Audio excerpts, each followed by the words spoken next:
You gave her your time, gave her your place. You gave her all the loving she could ever take.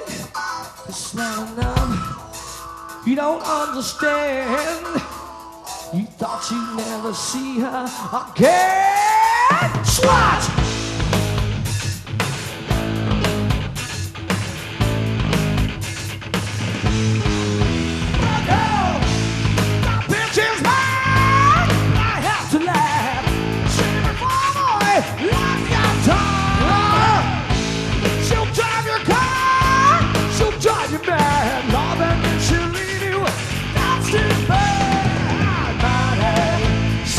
Your body, she wants your body. She's using you. Body, she wants your body. She wants your body. What will you do? Well, actually, it'd be easier to tell you what my Kelley music isn't. It's not grunge. It's not ska. It's not punk. It's rock in its simplest and most simplistic form. Straight ahead, powerful rock. Well, it's clear to me, 1 6 straight hours been alone. Body, she wants your body, she wants your body. She's using you, yeah. Body, she wants your body, she wants your body. What will you tell? Well, the very first time your woman lies, be prepared to come alive. Jump that road or hit the road. Either way, she's got to go, go!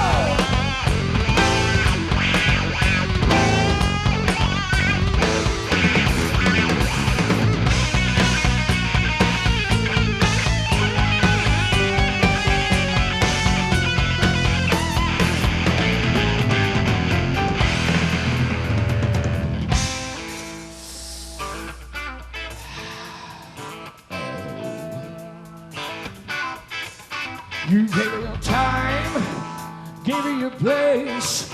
You gave her all the loving she could ever take. It's not enough, you don't understand. You thought you'd never see her again. Oh, body, she wants your body, she wants your body. She's using you.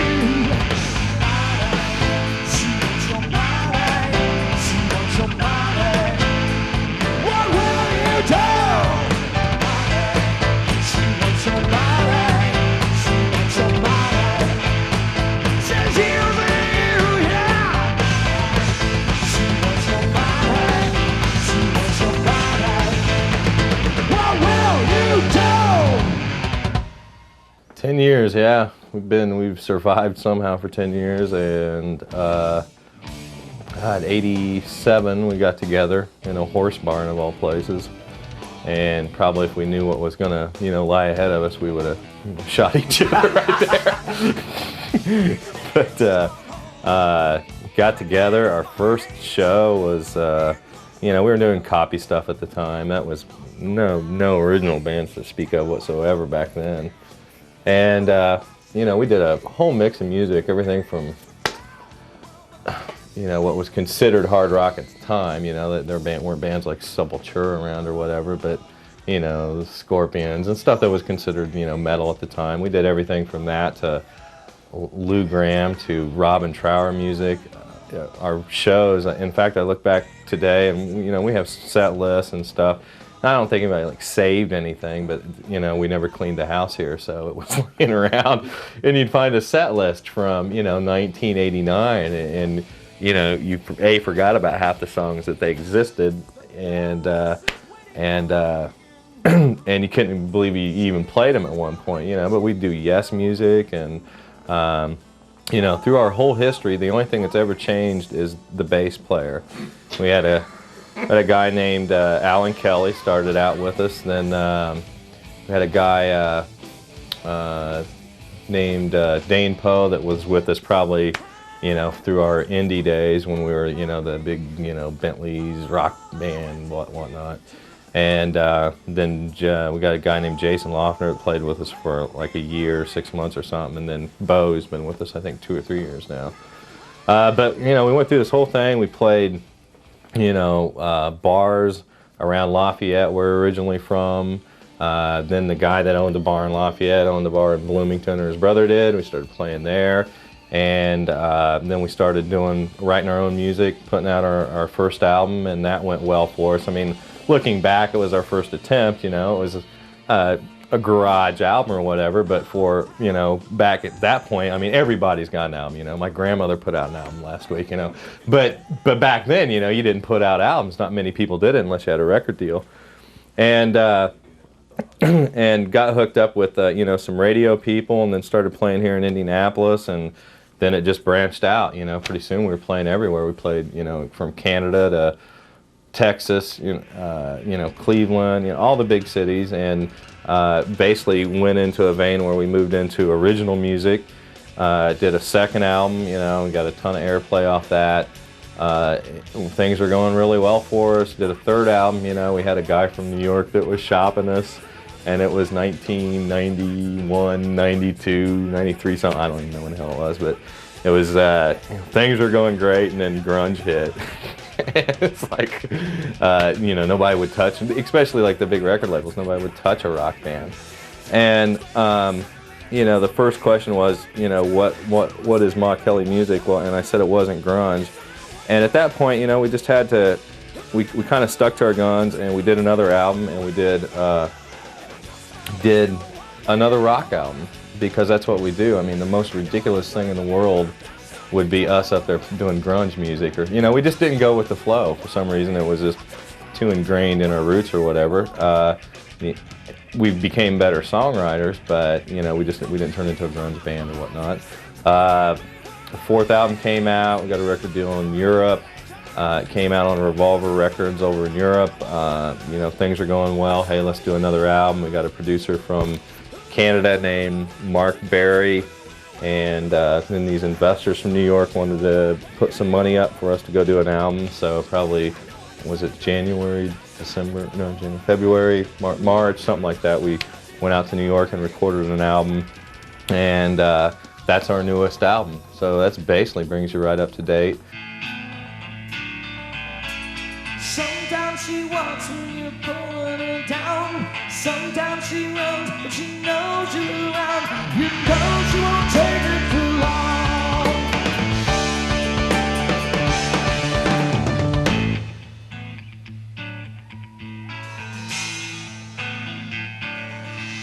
She runs and jumps and dances all day, facing the fear that won't go away. You know she won't take it too long.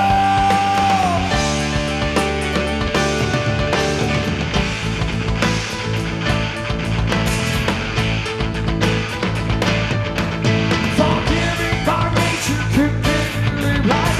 Never quite sure what she's up to fight. You know she won't take it too long.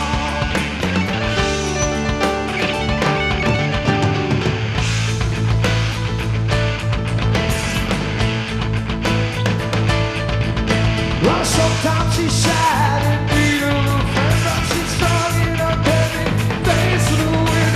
You know she won't take it too long.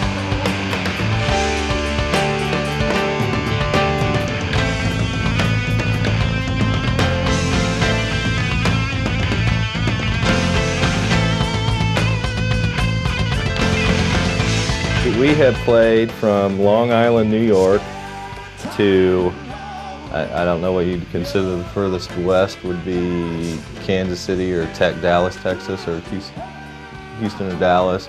The farthest north would be Winnipeg, Canada. And the farthest south we got, well, I guess would still be Texas. I didn't study geography too well, but it's west and south. And, you know, a lot of shows in Memphis. We played in Memphis and Nashville, and it's just too many to even think about now. At first, you know, of course, you always come out of the gate and you're wanting to conquer everything. And we found that, you know, if you really weren't popular in your own backyard, it was, you know, it wasn't like you're going to be be popular everywhere. And since like Indiana doesn't have a big music business, you know, it's not like LA sitting here or New York, you know, so it's not like, you know, we had record executives coming out and seeing us all the time. So that's kind of why we ended up starting to do it ourselves and do the albums and everything ourselves, and that worked out well for us for a while. But then we were ready to make that next step, you know, and that's kind of when the grunge thing came about. And, you know, I like grunge music. I like all types of music. But, you know, at that point, it's like everybody wanted to, you know, everybody was signing a grunge band. So, you know, that basically stuffed us back into just doing it ourselves. And that's kind of what the fourth album was about. And then when the European thing happened, you know, I mean, we found out that rock is big over there and elsewhere in the world, you know. So that's why we got the deal and got albums out over there. We have yet to play over in Europe. That would be, you know, something that we'd all probably look forward to doing, because, you know, it seems like, you know, like if you see a band over here and they're from Europe, you know, they're a little bit more interesting than just another American band, and it's vice versa over there. If you're from America, you know, unless, you know, you go to Iraq or something, you'd probably be pretty popular in Iraq, but, you know, they'd beat you to death. I'm kidding, you know, I don't want any bomb threats or anything. You know, we've been everywhere in the Midwest, and we always have concentrated on the Midwest, and half of it, most of it has been because, you know, that's what's there's been for us to do, what was, you know, in our reach at that particular time. Old man walking down the street, saying nothing to no one, doesn't think anybody cares. Worked all his life to see the good in his family was fed. Rolled over one morning to see he was all alone in his bed. And he said, I tried to provide, not to divide. I tried,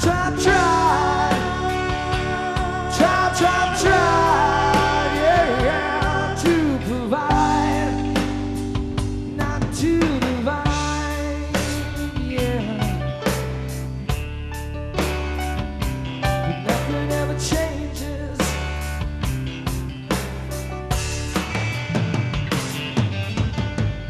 Best friend in a pocket, the best friend's a ball and chain. Beast of burden will always remain day after day. The daddy never loved her, though she never complained.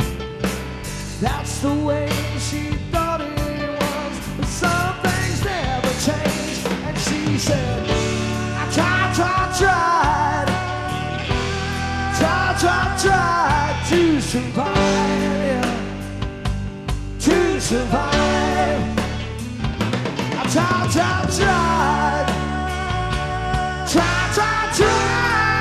yeah, to survive, to survive, yeah. Same old story, it's just another day, yeah. Look back tomorrow, and nothing will change, nothing will change, nothing ever changes. Same old story, it's just another day, yeah. Look back tomorrow, and nothing will change, nothing ever changes. I think it's the same for a lot of bands. It used to be Troy would come in with an almost complete idea. He'd even have some lyrics. There were times where we would be bored with what we were doing at rehearsal, and somebody would just take off on a part. And for years and years, I was very slow about writing lyrics. I don't know if I just didn't feel it at the time, or if I felt something, I just couldn't get the words to come to me. But now it's different. I can listen to a piece of music that they're working on, and I get inspired by a certain topic. The music makes me think about a certain topic, and I can rip off some lyrics right then and there, and melody lines come much easier for me now. Dan used to do a lot of the writing. Dan and Troy did a lot of it. I did a lot of the lyrics, but not all of them. On the last 2 CDs, I've done the majority of the lyrics. Cozy used to do quite a few of the lyrics and melody lines too. I'm not trying to take the credit here, but on the last few CDs, I've done the majority of the lyrics. Troy seemed to just kind of take off on the music for a while. When Bo got with us, he was very instrumental in a change in our sound, whatever change that is. During the time off that I had, I was working on a solo project. And there's a few songs that are on our newest CD yet to be released that were going to be on my solo project. So those were entirely mine. They had some things that they were working on while I was gone. And when I came back, I was blown away. I was just completely blown away. And I was just inspired. And I'd had enough time off that my head was clear, you know. So it's, I don't know, this CD, the newest one, it's hard to say. A lot of it is me, a lot of it is Troy, but everybody had a lot to do with it. I never prayed until I met you. I always turned and walked away. I never wished upon a candle. Now I don't wish for yesterday.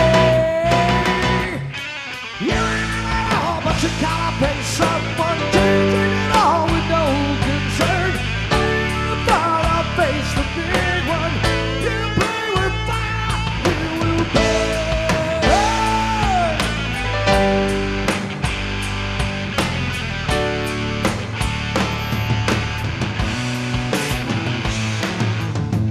My inner voice was lying to my conscience. I always spoke before I knew just what to say. And I could hear the laughter, but I never knew they were laughing at me. Now I see it's time for a change. You ain't have it all, but you gotta pay someone to take it all with no concern. I thought I'd face the big one. You play with fire, you will burn. But I never thought I'd face the big one. You play with fire, you will burn. The first album, self-titled Ma Kelley, was recorded in 1989, and we were in Lafayette, Indiana at the time, and it was our first record, of course, filmed in a warehouse setting with a makeshift studio with tape recorders brought in from Indianapolis and microphones brought in from our buddy's house out in the country, and we just banged it out onto a 16-track tape machine and released it there about 2 months after we recorded it. No big deal, but we were very excited. It was our first album. It originally was only on cassette, but we sold a couple thousand of those cassettes and we thought we were doing real well. Along about 1991, we recorded the second album, Some Live, Some Not. And this album had half studio tracks, was the first half of it, and the second half was live album tracks done at a show. That was a show done, we warmed up for Slaughter in Indianapolis when Slaughter was the big thing happening. If you can remember back that far, the old washed up dogs that they are. It was 1,500 seats sold out within 2 hours of announcing the show. Recorded it live, not to multi-track, but just down to 2 tracks, which means we didn't do any mixing or anything like that. It was as live as it comes. The first 5 tracks, basically the reason we did it, we didn't have enough money to record the whole thing in the studio, so that's how we had to do it. The first 5 tracks, we started getting our first bigger radio play around Indiana and the Midwest with Welcome Home to the Homeless and Whiskey Drinking Woman got some airplay, so we thought we were doing pretty well. That was our first one on CD and cassette, and to date we've sold, I think, about 7,000 to 8,000 copies of that album. 2 years later, probably right around 1993, the first time we ever worked with the producer, Nick Stevens down in Louisville. We thought this one was going to break us to the big time, and it certainly broke us bigger, but maybe not to the major labels that everyone associates with success. This was titled Band in America, and the title track, America Band, received a whole bunch of airplay on X103, the Rock 103, you know, the rock station that it used to be when they first started the station before the horrible format, before the format change came, and we were actually playlisted on X103 even though we were a local band, thanks in part to Scott Jamieson and Slammin' Sam, who was a spinning disc at the time, who really pushed that one. And it was great to help our national exposure having that kind of major airplay on a big major city station. So that helped us branch out even further. That's when we really started touring further and further. Tracks off that album were played on the Rush Limbaugh show. We were on the Rush Limbaugh TV show for almost 2 years. And this wasn't because we sought out Rush Limbaugh or we supported him. It was through the producer we used, had some connections, and got our tracks, the music, used for commercials in and out. And whether you like Rush Limbaugh or not, we enjoyed it because it was the first time we started getting national airplay and royalty checks. We were played across the whole nation, and so we made a couple $1,000s being played on the Rush Limbaugh show. So it was fun to get a check for the first time, and that was our third album. Along about 1995, I suppose it was, we recorded Change in the Weather. We did not use a producer for that. Interesting part of recording Change in the Weather, that was the first time we used the studio here at 900 East, which many of us had lived in for several years, and now is really a recording facility. But we recorded half of the album here, and then we took the tape decks from 900 East and went to the Lodge, a real fine recording studio here in Indianapolis, for a day and recorded the other half, but then brought the tape decks back for mixing and overdubbing. So it was really fun to be, we all did the production and worked on the tracks and really built it from ground up. So that's one thing, over the 4 albums that we had done, we all learned a lot about putting out records and a lot of what goes into it and what's good and what's bad. Because as well as Troy mentioned, our songwriting gets better and better. All of us and our production talent gets better and better, get better ear for what's going to sound good on tape.